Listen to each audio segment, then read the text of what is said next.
It's hard to buy gardening or foraging books online because you cannot see what's inside the book. So here is a peek into the Forager's Guide to Wild Foods.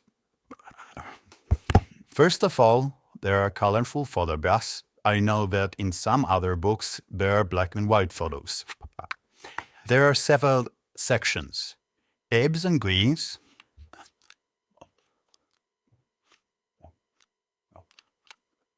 shrubs and berries, trees,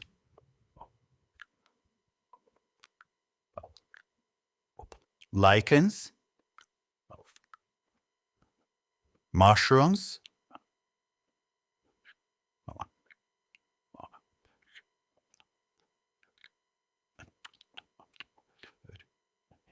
seaweeds, and poisonous plants. Each plant takes about a quarter of a page. And now let's look at one of the most popular wild edibles, which is a dandelion.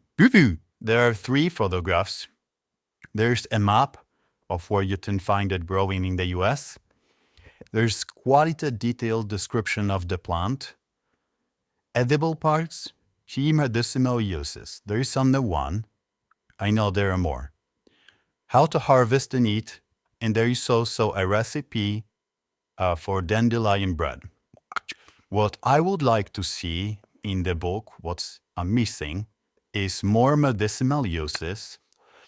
And also in the poisonous plants section, I would like a description of the plants, what's poisonous, how they are poisonous, and where you can find them. Because right now, you can just Google the plant. There are pictures and names. Unless there is no power and no internet.